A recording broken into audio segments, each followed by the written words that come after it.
Danny smiled as he cut my birthday cake. So, Grandma, what are you spending the $300,000 you get every month on? I froze, my fork suspended in midair. What money? My daughter-in-law, Lisa, looked like she was about to throw up right there. Danny turned to her and asked, "Where's the money?" Editor's note. This is where the narrator usually engages the audience. I've maintained the original structure, but kept it inside the file as part of the story's flow.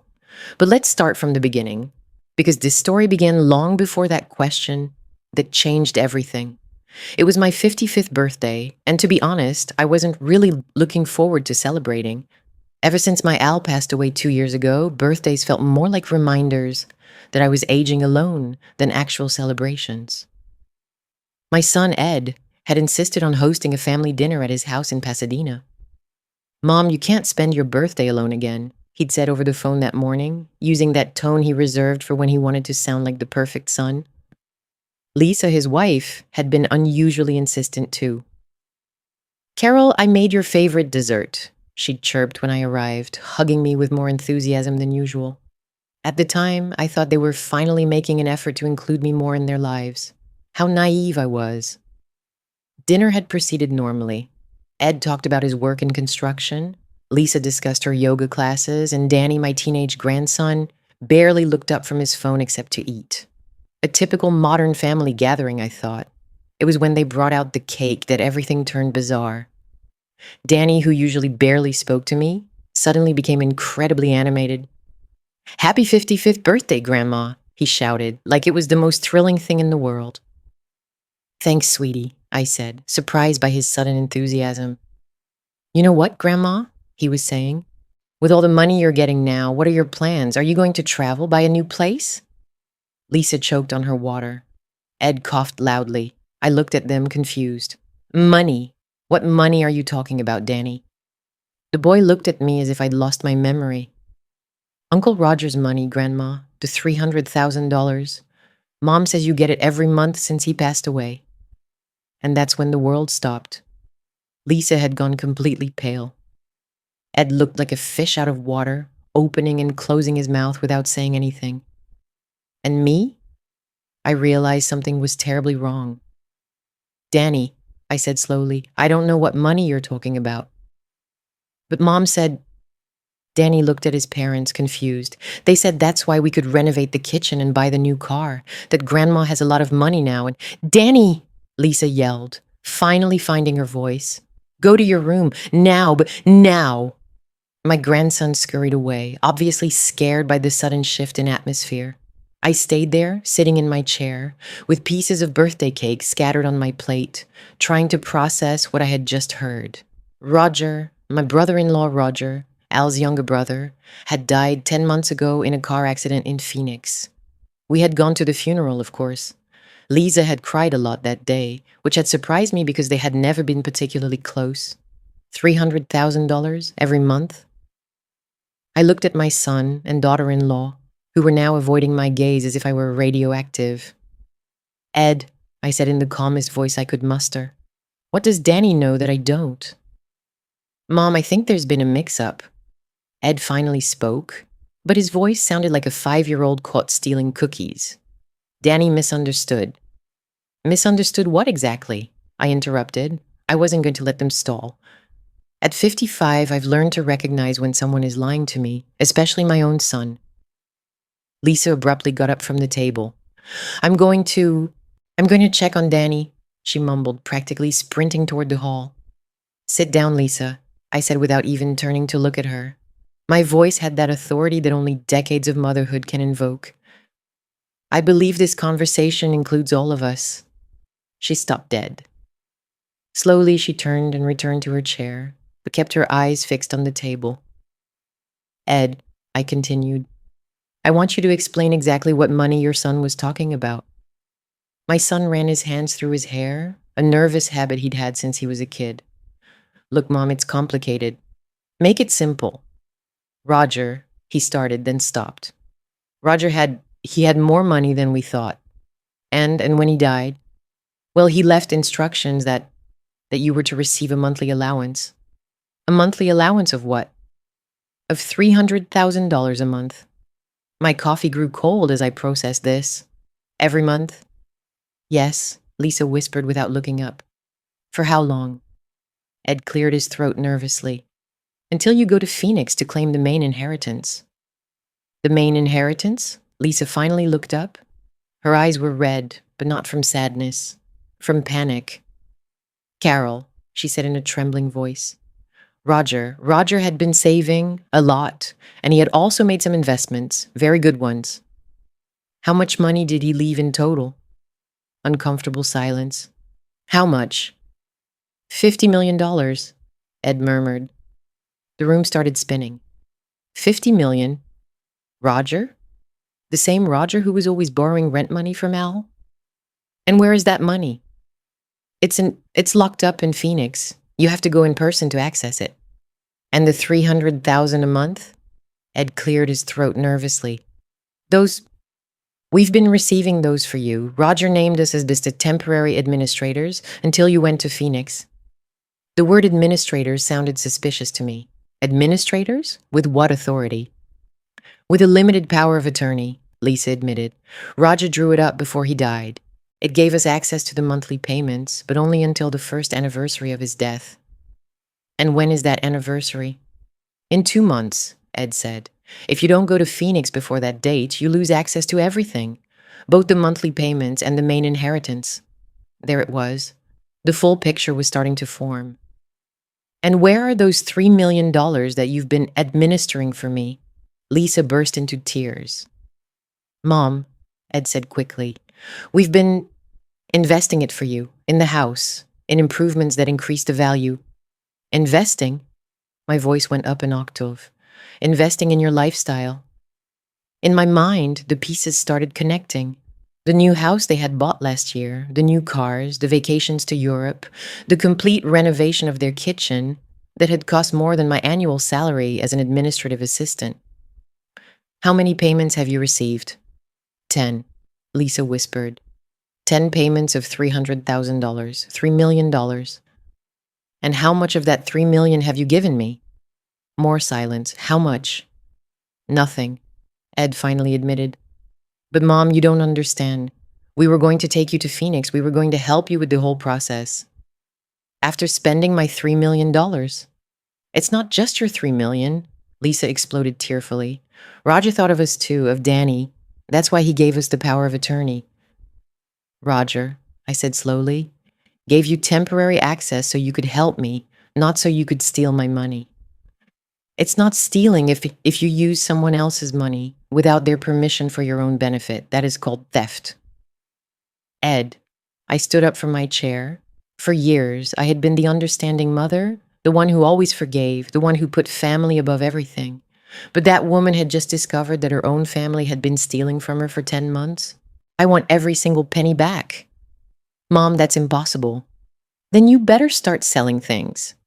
And you better take me to Phoenix before I lose $50 million because of you.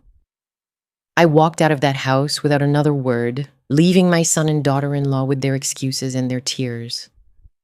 As I drove back to my small apartment in Long Beach, I could only think of one thing.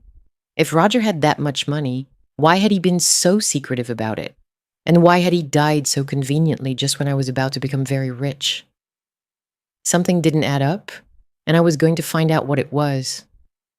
That night, I didn't sleep a wink.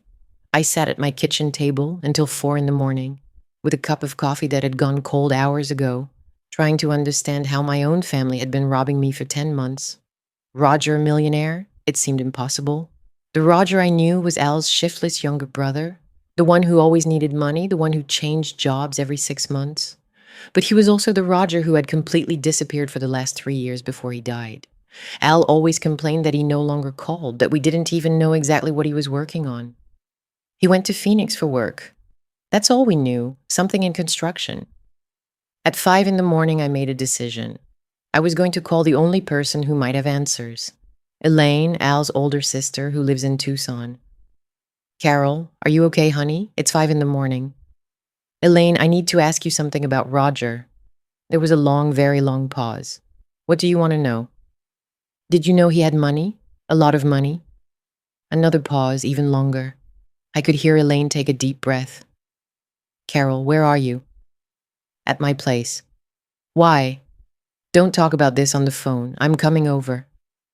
Elaine, you live 6 hours away from. I'm leaving in an hour. Don't tell anyone you talk to me. And Carol, what? If anyone has contacted you about Roger's money, don't talk to them until I get there. She hung up. Don't talk to them. What was this all about? Elaine arrived at 11 in the morning, driving as if the devil himself were chasing her. She entered my apartment, locked the deadbolts, closed all the blinds, and sat down across from me with an expression I had never seen on her face. Carol, what exactly did Ed tell you? I told her the whole birthday story about the $3 million already spent, about the $50 million waiting in Phoenix. As I spoke, Elaine's face grew more and more serious. Oh my God, she murmured when I finished. I didn't know the payments had started already. She knew about the money. Elaine got up and started pacing circles in my small living room. Carol, do you know what Roger was really working on for the last 5 years? Ed says construction and investments. No, honey, no. She looked me directly in the eyes. Roger was an FBI informant. The world stopped again. What?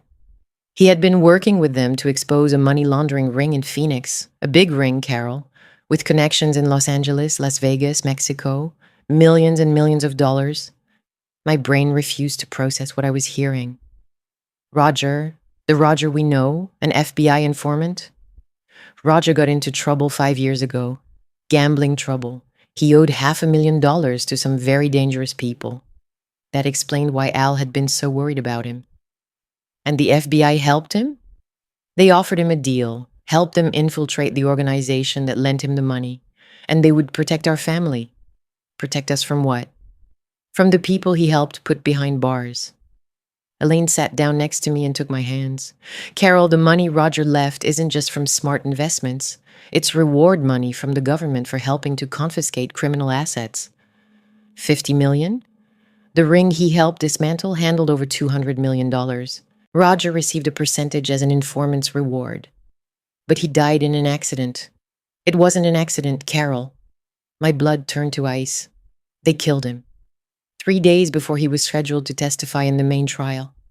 And now that the money is coming to me, am I in danger? Possibly. But there's something else you need to know. What? The FBI doesn't know Ed and Lisa have been spending the money. How is that possible? The monthly payments were set up to look like normal family transfers. The FBI is monitoring the main accounts in Phoenix, but they thought the monthly payments were going directly to you. And now what happens? Elaine pulled a card from her purse. You need to call this number. It's Special Agent Miller. He was working with Roger. I looked at the card. FBI. What do I tell him? The truth, that you just found out about the money, that your family has been spending it without your knowledge, and that you are ready to cooperate. Cooperate in what? In finishing what Roger started. There are still people from that organization they never caught. People who believe you know where the rest of the money they never found is hidden. But I don't know anything. They don't know that, and the FBI can use it. Elaine got up to leave. Carol, this is serious. If you choose to cooperate with the FBI, your family will be protected. If not what? Ed and Lisa could go to jail for using federal reward money without authorization, and you could be in danger from people seeking revenge against Roger. She left me there, sitting in my living room, holding an FBI card, and wondering how my life had gone from celebrating a boring birthday to being in the middle of a federal conspiracy in less than 24 hours. But one thing was clear. Ed and Lisa had dragged me into this by spending money they didn't know was dangerous, and now we were all going to pay the consequences. It was time for Carol Jenkins to find out exactly what her family had gotten her into. Special Agent Miller had a voice that sounded like he'd smoked 2 packs a day for 20 years, and when I explained who I was and why I was calling him, there was a silence so long I thought he had hung up. Miss Jenkins, Miller finally said, I need to see you immediately. Can you meet me at the diner in Van Nuys in an hour? Is it as serious as my sister-in-law says? It's more complicated than she knows. An hour later, I was sitting in a nearly empty diner across from a man who looked like he'd dressed in the clearance section of JCPenney. He definitely didn't look like the FBI agents in the movies. Your brother-in-law, Roger, Miller began, stirring his coffee as if it were the most important task in the world. He was one of our most valuable informants. He helped us dismantle an operation that moved over $200 million a year. Elaine told me he was murdered. That's right. They made it look like an accident, but we have evidence that it was murder. And my family, are Ed and Lisa in trouble for spending the money? Miller looked at me with an expression I couldn't decipher. Miss Jenkins, this is where things get complicated. Technically, your son and daughter-in-law have been using federal funds without authorization. My stomach sank. Are they going to arrest them? That depends on several factors. First, I need to understand exactly what they knew about the origin of the money. Nothing, as far as I know. They thought Roger had made successful investments. Second, I need to know if you are willing to help us complete the investigation Roger couldn't finish. What investigation? Miller pulled a folder from the seat next to him. We arrested 8 members of the criminal organization thanks to Roger's information, but the 3 main players escaped before we could act. He opened the folder and showed me 3 photographs. This is Sarah Thompson, an accountant who falsified financial records. This is Kevin Lee, a lawyer who created shell companies. And this, he stopped at the 3rd photo. This is Victor Sterling, the head of the entire operation. I looked at the photo. A middle-aged, well-dressed man with a smile that made me uncomfortable. What does this have to do with me? Victor Sterling knows you are receiving money related to Roger. Our sources tell us he believes Roger told someone where the assets we could never locate are hidden. What assets?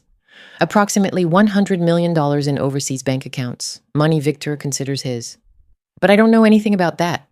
He doesn't know that. And that's where you can help us. Miller closed the folder. Miss Jenkins, we believe Victor is going to try to contact you soon. When he does, we need you to pretend to know more than you do. Why? So he reveals the location of those accounts while trying to confirm that you have the same information. I laughed, but not because it was funny. You want me, a 55-year-old administrative assistant, to fool an international criminal? We want you to help us recover $100 million stolen dollars and put the man who murdered Roger in jail. And if I say no, Miller shrugged. Then Victor will eventually figure out that you don't have the information he's looking for, and his history suggests he's not very tolerant of disappointments. Are you threatening me? I'm explaining the reality. Victor Sterling already knows you exist. He already knows about the money. The only question is whether, when he contacts you, you are prepared to help us or not. And if I cooperate, what happens to Ed and Lisa? If you help us arrest Victor and recover the assets, we can make the charges against your family disappear. We can present them as innocent victims of a fraud scheme. Miller stood up and put cash on the table. Think about it tonight. I'll call you tomorrow. How much time do I have before Victor contacts me? Based on the activity we've seen, probably days, maybe less. I sat in that diner for an hour after he left, watching normal families eat pancakes and wondering how my life had become so dangerous. But one thing was certain. Ed and Lisa had gotten me into this by spending federal money without knowing what it was. And if I was going to risk my life to save theirs, I was going to get back every cent they owed me first. And then I was going to have to decide if I was willing to become bait to catch a killer. One thing I did know. Carol Jenkins was not the helpless old lady everyone thought she was, but she was about to discover exactly how strong she could be when it came to protecting her family. I arrived at Ed's house at 7 the next morning without warning. I rang the doorbell until Liza opened it in a bathrobe, looking like she hadn't slept at all. Carol, what are you doing here so early? I'm here for my money, I said, walking past her without waiting for an invitation. Ed appeared on the stairs, also in pajamas. Mom, I thought we agreed to talk after you calmed down. Calm down? I laughed, but it wasn't a funny laugh. Son, I'm calmer than I've been in years. I finally understand exactly what has been going on. The two exchanged a nervous glance. Sit down, I ordered, both of you now. To my surprise, they obeyed immediately. Maybe there was something in my tone that reminded them I was the one who had raised them. $3 million, I began. That's the amount you've spent of my monthly allowance in the last 10 months. Mom, it's not... Ed, don't interrupt me. I'm going to talk and you are going to listen. I took out my phone and opened the Notes app. I want you to tell me exactly what you spent my money on. Everything, every penny. Oh, Mom, that's... Ed. My voice had that firmness I only used when he was a child and had done something truly wrong. Talk. Now. My son sighed deeply. The house. We bought this house because we needed more space. And yours was getting too small for when you moved in with us. How much? 800,000. I wrote it down. House, 800K. Continue. The cars, the BMW for Lisa and the truck for me. We thought you would need reliable transportation. How much total? 120,000. What else? The kitchen renovation to make it easier for you to cook when you lived here. The list went on. By the time we finished, they had spent every cent of my $3 million on justifications that sounded good on paper, but were really pure selfishness. All right, I said, putting away my phone. Now let's talk about reality. I stood up and walked to the window, overlooking the backyard with its new pool. Did you ever stop to ask yourselves where Roger got $50 million? We were told investments, Lisa began weakly. What kind of investments? In what? When? Roger worked construction and was always borrowing money. The two looked at me without answering. Did you never think it was strange that he was suddenly a multimillionaire? Maybe he got lucky, Ed muttered. Ed, your Uncle Roger was an FBI informant. Both of them stiffened. What? Lisa whispered. The money you've been spending isn't investment gains. It's reward money from the federal government for helping to dismantle a money laundering ring. That can't be. Ed looked genuinely shocked. And there's more. Roger was murdered by the people he helped put in jail. And now those same people know that I am receiving his money. Lisa started shaking. Are we in danger? We're all in danger, but especially you two, because technically you've been spending federal money without authorization. We didn't know, Ed yelled. I know. And that's why the FBI is willing to protect you. But only if you cooperate. Cooperate how? First, you are going to sell everything you bought with my money and give me back every cent. And second, you are going to help me when the FBI needs you to confirm that you knew nothing about the money's origin. And third, Lisa asked in a trembling voice, third, you are going to take Danny and disappear for a few weeks while I sort this out. Sort what out? The man who murdered Roger is going to try to contact me.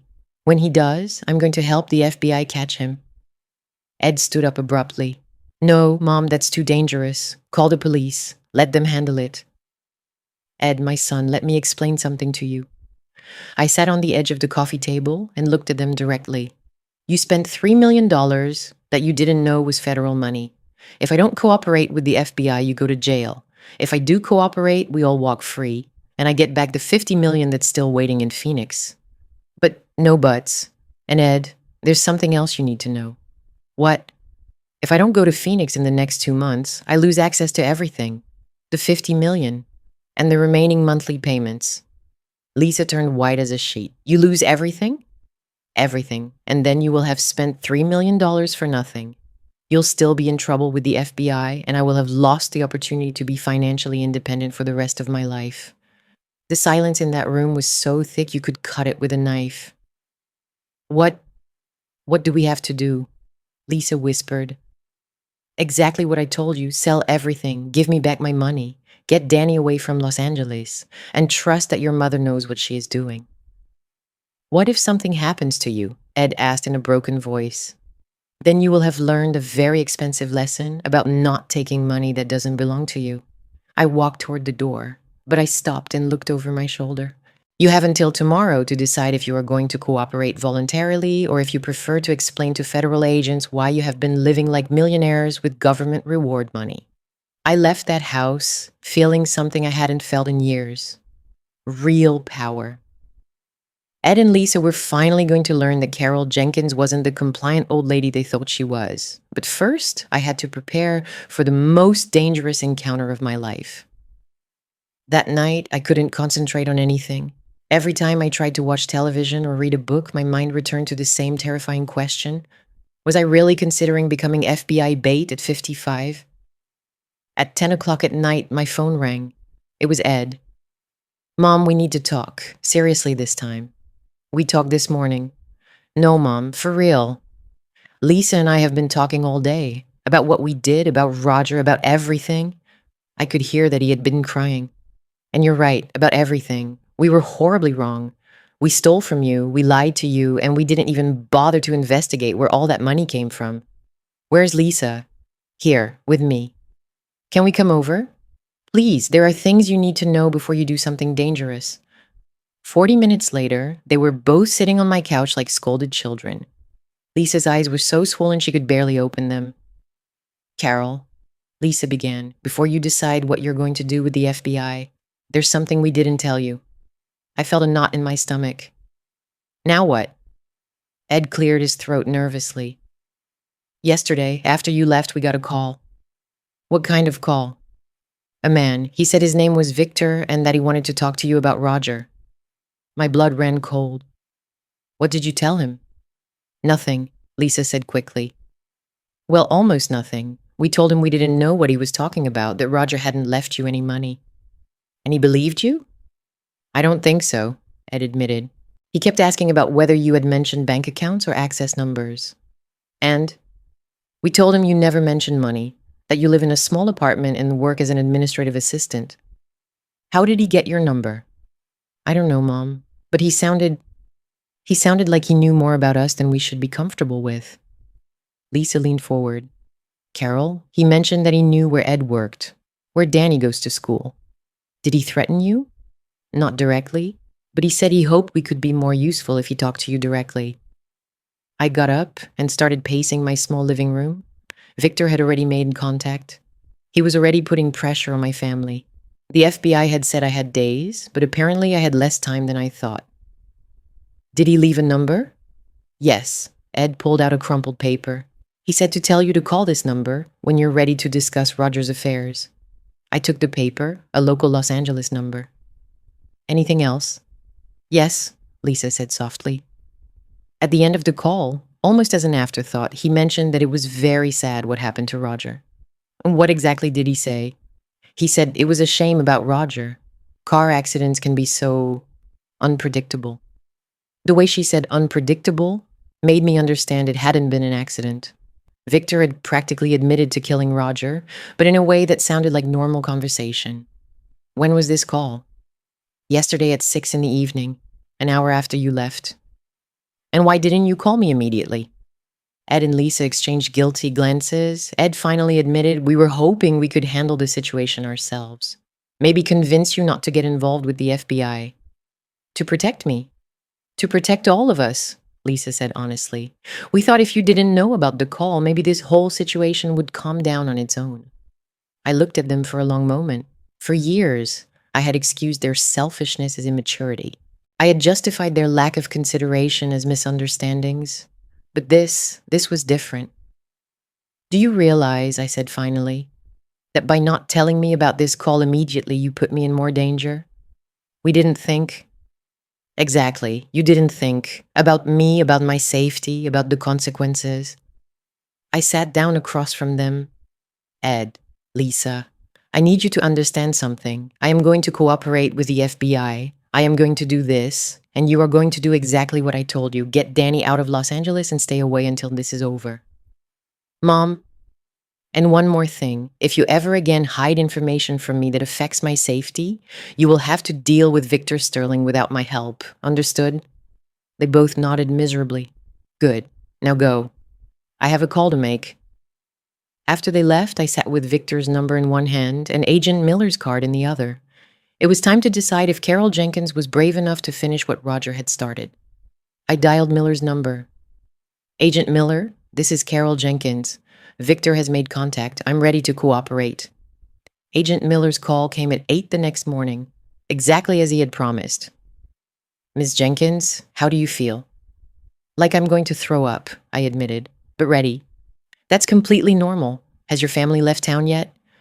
They leave this afternoon. They're going to my sister-in-law's in Tucson. Perfect. Now about Victor. I need you to tell me exactly what he said to Ed and Lisa. I repeated the entire conversation, including the comment about unpredictable car accidents. Interesting, Miller murmured.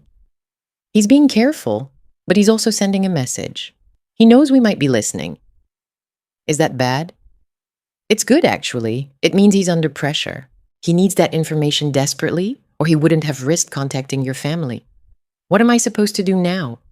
Now you're going to call the number he gave you, but first, we need to prep you. An hour later, I was sitting in an anonymous federal office in downtown Los Angeles, while two technicians fitted me with recording devices that were much more sophisticated than I had expected. The microphone is practically invisible, one of them explained, and the transmitter is the size of a coin. You won't even feel it. What if Victor wants to search me? These devices are designed to pass casual inspections, Miller said. But Ms. Jenkins, if at any point you feel in immediate physical danger, use the code word AL. We'll have teams less than a minute away from wherever you meet him. And if he asks for information I don't have, that's where your cover story becomes important. Miller opened a folder. You're going to tell him Roger told you some things, but not everything. That he was very careful and paranoid, especially after he started to suspect someone was following him. Did Roger really suspect that? Yes. The last few weeks before his death, Roger had noticed he was being watched. He reported it to us. So I won't be completely lying. Exactly. You're going to tell him Roger mentioned overseas accounts, but that he stored the specific details in a secure place in Phoenix. And if he doesn't believe me, then we hope our response teams are fast. It wasn't exactly what I wanted to hear. Agent Miller, can I ask you something personal? Sure. How many civilian informants like me have done this kind of work before? There was an awkward pause. Ms. Jenkins, we usually work with informants who have prior criminal experience, or at least knowledge of the world they're infiltrating. So I'm the first grandma? You're the first 55-year-old widow who has agreed to help us catch an international murderer. Yes. Should that make me feel better or worse? It should make you feel proud. What you're doing requires a type of courage most people don't have. At 2 p.m, I was sitting in my living room, with the phone in one hand and Victor's number in the other. Miller and his team were in a van outside my building, listening to every word. I dialed the number. Victor answered on the second ring. Ms. Jenkins, I was told you wanted to speak with me. Yes, I said, trying to keep my voice steady. I understand you knew Roger. I knew him very well. We worked together. In construction, he chuckled, but it wasn't a friendly laugh. You could say that. We were building mutual opportunities. I don't understand. Of course not. Roger was very careful about what he told his family, but I'm sure he told you a few things before he died. Roger told me many things over the years. I mean specific things about certain businesses we had, certain investments. I decided to stick to the script Miller had given me. Roger had been very nervous lately. He said he thought someone was following him. There was a silence on the other end of the line. Did he say who? No, but he mentioned that he had stored some important documents in a safe place, just in case. What kind of documents? I don't know exactly. Something about bank accounts, numbers. He said if anything happened to him, I would know where to find them. And where are they? In Phoenix, where he lived. Ms. Jenkins, I think you and I need to meet to discuss this in person. My heart started beating faster. I'm not sure that's necessary. Oh, but it is necessary. His tone had changed completely. You see, Roger had something that belongs to me, and now that he's not here to return it, that responsibility passes to you. What responsibility? The responsibility to correct the mistakes Roger made before he died. Mr. Morales. Victor Sterling. Why don't we have lunch tomorrow? I know a discreet place where we can talk without interruptions. I'm not sure. Ms. Jenkins. His voice now had an edge that sent chills down my spine. Roger took something that didn't belong to him. Information that was valuable to me. Now that information is in your hands, but I don't have it. Tomorrow, 1 o'clock. The Chandelier Room downtown. Table under the name Sterling Jenkins. And if you can't make it, then I'll have to find other ways to get my information. And believe me, those other ways would be much less comfortable for you. He hung up. I sat there, holding the dead phone, my hands shaking. 5 minutes later, Miller was knocking on my door. How did it go? Terrified, I admitted. That's good. It means you're taking this seriously. Did you hear everything? Every word. Ms. Jenkins, you did it perfectly. Victor took the bait completely. And now we prepare for the most important lunch of your life. As Miller explained the plans, For the next day, I could only think of one thing. Tomorrow, I was going to be sitting across from the man who had murdered Roger, pretending to know secret that could save me or kill me. Carol Jenkins was about to find out exactly what she was made of. The chandelier room was much more elegant than I had expected. It definitely wasn't the kind of place an administrative assistant from Long Beach usually ate lunch. When I gave my name to the host, he immediately directed me to a table in a private corner where a well-dressed man was already waiting. Victor Sterling looked exactly like the photo, except in person he had a presence that the photograph hadn't captured. He was the kind of man who immediately makes you feel like you are in his territory, under his rules. "Ms. Jenkins," he said, rising courteously as I approached. "Thank you for coming." "Mr. Sterling," I replied, trying to keep my voice steady. My hand trembled slightly when he took it to help me sit down. "I hope you don't mind that I ordered wine," he said, pointing to an expensive bottle already on the table. "It's a Napa Cabernet. I thought you might appreciate it." "Thank you, but I don't drink during the day." "Of course. Water, then." He signaled to the waiter, who immediately brought water. It was clear Victor was the kind of customer restaurants remembered. I tried to act calm, but I could feel my heart beating so loudly I was sure he could hear it. "Let me get straight to the point," he said after the waiter left.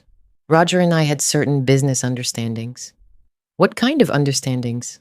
"The kind that require absolute trust. Roger understood this at first." Victor took a sip of his wine, studying me over the rim of the glass. Toward the end, Roger became unreliable. I remembered Miller's instructions. Let him lead the conversation, but show you know something. "Roger had been very nervous the last few months," I said carefully, always looking over his shoulder. Victor nodded. "He was right to be nervous. He was talking to people who didn't understand our business." "What people?" "Government people. People who ask uncomfortable questions about legitimate financial transactions." "The FBI?" The word came out before I could stop myself. Victor smiled, but it wasn't a friendly smile. "I see Roger told you more than I initially thought." My stomach sank. Had I made a mistake? "Roger mentioned he was worried about some investigations," I said quickly. I didn't fully understand what it was about. "What else did he tell you?" "That he had stored some important documents in Phoenix. To protect the family, he said." "What kind of documents?" "I don't know exactly. Account numbers, I think, access codes." Victor leaned forward. "Ms. Jenkins, those documents contain information about investments Roger and I made together. Very profitable investments." "How profitable?" "Enough that several governments are very interested in locating them." The waiter arrived with our plates, but I had completely lost my appetite. Victor meticulously cut his steak as he spoke. "Do you know what really happened the night Roger died?" "I understand it was a car accident." "It was a situation that became necessary due to the poor decisions Roger had been making." My blood froze. Was he admitting murder? Poor decisions. Roger had started discussing our private business with third parties. This created complications that required resolution. "What kind of resolution?" Victor looked me directly in the eyes. "The kind of resolution that ensures certain information doesn't reach the wrong people." "Are you saying Roger would—" "I'm saying Roger understood the consequences of disloyalty in our type of business." I tried to keep my expression neutral, but inside I was screaming. Victor had just essentially admitted that he had ordered Roger's death. "And now what about that information?" "Now I need you to go to Phoenix and retrieve the documents Roger hid." "Why me?" "Because you're family. Because he trusted you." "And why?" Victor leaned closer. "Because other people are also looking for that information. And if they find it first, all of us will have problems." "What kind of problems?" "The kind of problems that end with car accidents." The threat was clear. "Mr. Sterling, I think you overestimate what Roger told me." "I doubt it. Roger was smart. He knew something could happen to him, and he knew that I would eventually come for that information." Victor put cash on the table. Much more than the lunch cost. "I'm going to give you my personal phone number. You are going to go to Phoenix this weekend. You are going to retrieve those documents, and you are going to call me as soon as you have them." "What if I can't find them?" "Ms. Jenkins, for your family's sake, I hope you find them." He handed me a small card with only a phone number. "It's been a pleasure meeting you. I hope our next meeting is more productive." He left, leaving me sitting alone, with a plate full of cold food and a microphone that had recorded what was probably enough evidence to prosecute for murder. 5 minutes later, Miller sat down in the chair Victor had vacated. How did I do? Incredibly well. We got implicit admissions of murder and clear evidence of extortion. Was it enough to arrest him? It's a good start, but we need more. We need him to specifically admit to ordering Roger's death, and we need information about the bank accounts. Does that mean I have to see him again? It means that when you go to Phoenix this weekend, you are going to have the most important conversation of your life. Do I really have to go to Phoenix? Oh yes, but this time we'll be waiting for him. As I left the restaurant, I could only think of one thing. I had survived my first encounter with a confessed killer. Now I had to survive the second. But for the first time in a long time, I felt like I could do it. Carol Jenkins turned out to be stronger than she had thought. That night, I couldn't eat, I couldn't sleep, and I definitely couldn't stop thinking about what Victor had said. For your family's sake. What exactly did that mean? Did he already know Ed and Danny were in Tucson? Did he have people watching them? At 2 a.m, I decided to call Ed to make sure they were okay. Mom? What's wrong? Are you all right? I'm fine. Are you guys safe? Yeah, we made it to Aunt Elaine's place fine. Danny's asleep. Did something happen? I told him about my lunch with Victor, omitting the most terrifying details. Mom, this sounds really dangerous. Are you sure you know what you're doing? No, I admitted, but the FBI is protecting me, and it's the only way to ensure you don't go to jail and that I get Roger's money back. I don't care about the money, Mom, I care about you. For the first time in months, I felt my son actually cared about me as a person, not as a source of cash. I know, son, but this is something I have to do. Just stay away from Los Angeles until I tell you it's safe. How long do you think it's going to take? I don't know. But Ed, if something happens to me, don't say that. If something happens to me, I want you to know that I forgive you about the money. You made mistakes, but I know you weren't malicious. Mom, and I want you to know that I'm proud of the man you are, even when you make stupid decisions.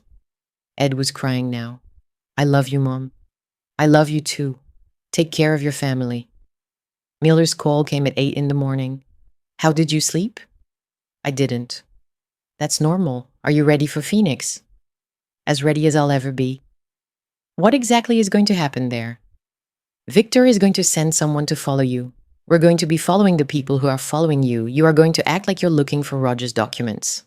And then you're going to call Victor and tell him you need more time, that the documents are more hidden than you thought. Is that going to make him come to Phoenix? We hope so. And when he comes, we'll be ready. The flight to Phoenix was short, but it felt like the longest of my life. I tried to read a magazine, but I couldn't concentrate. Every time someone looked at me, I wondered if they worked for Victor.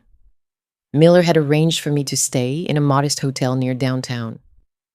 Nothing too fancy, he had said. We want it to look like you're here for business, not pleasure.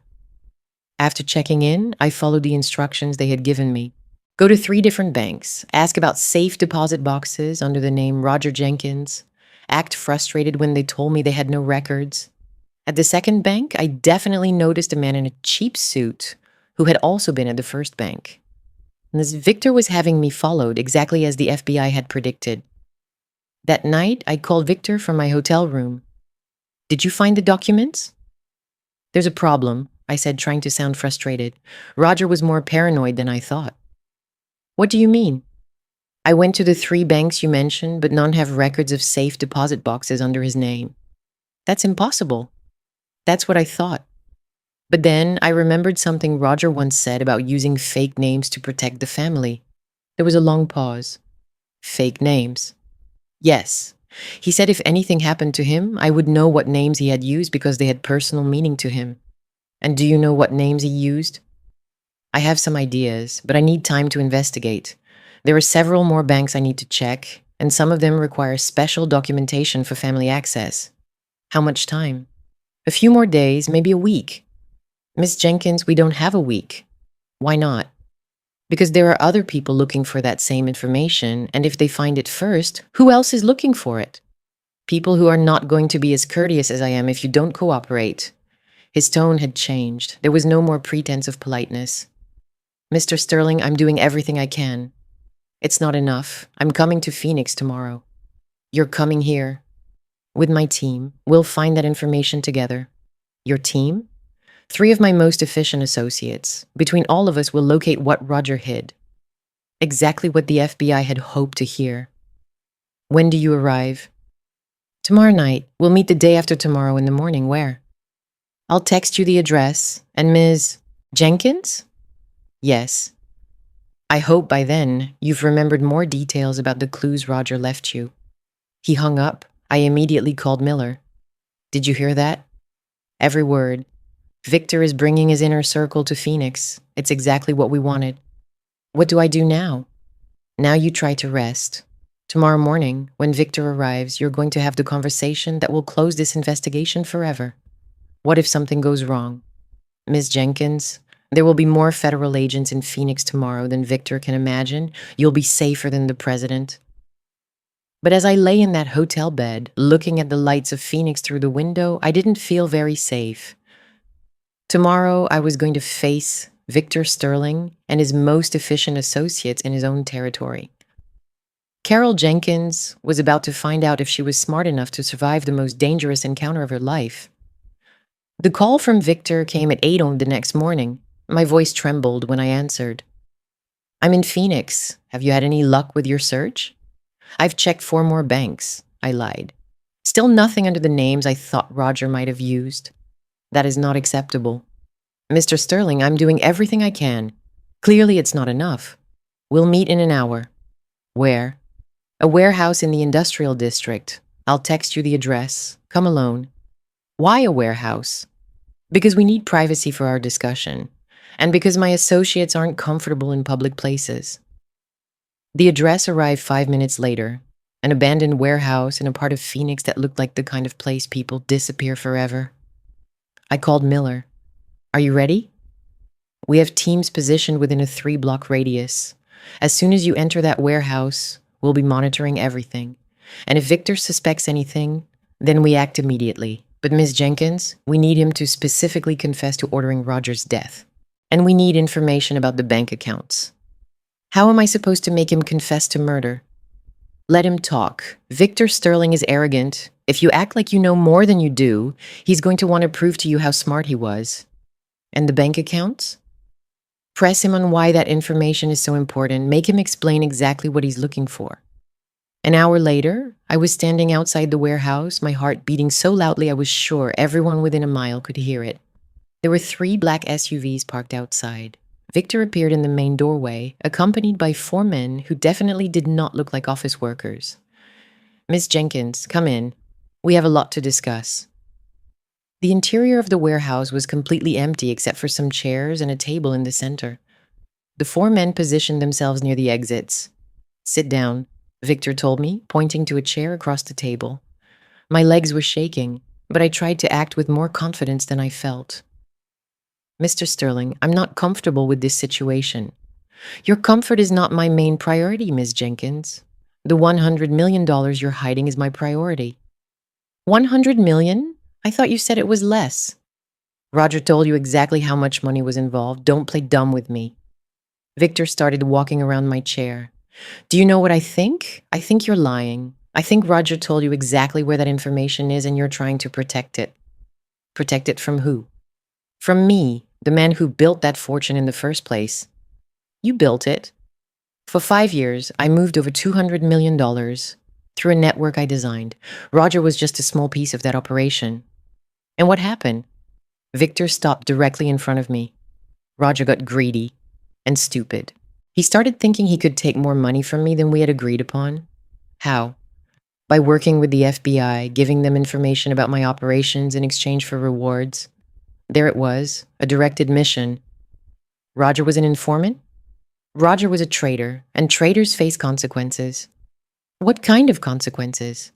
Victor smiled, and it was the coldest smile I'd ever seen.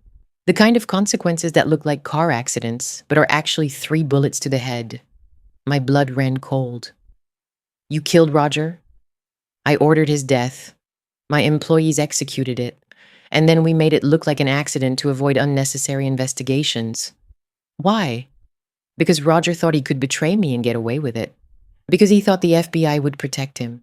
Because he was stupid enough to believe he could steal $100 million from me and live to tell the tale. Victor leaned toward me, but Roger made one mistake before he died. He told someone where my money was hidden. And that person is you, Miss Jenkins. Don't lie to me, he shouted so loudly I jumped violently. Roger told you where the accounts are in Switzerland and the Cayman Islands. He told you the access codes.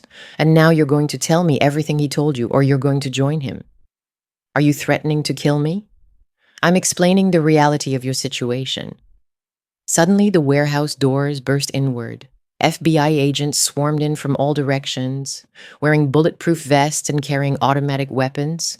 FBI on the ground, hands up, nobody move. Victor looked at me with an expression of absolute shock. You're working with them? Yes, I said, getting up from my chair as the agents handcuffed Victor and his men.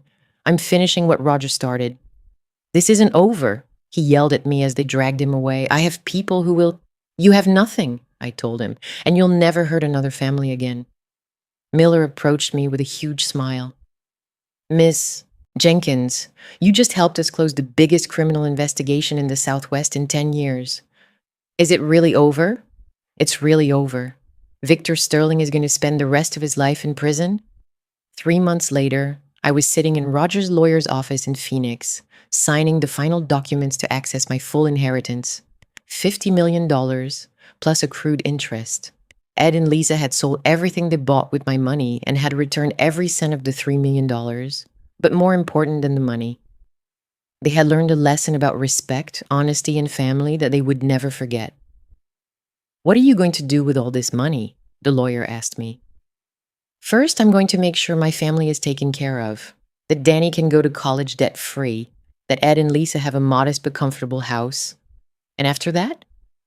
After that, I'm going to do something Roger would have wanted. I'm going to use this money to help other families who have been victims of criminal organizations. Victor Sterling was sentenced to life without parole for first-degree murder. His associates received sentences of between 15 and 25 years.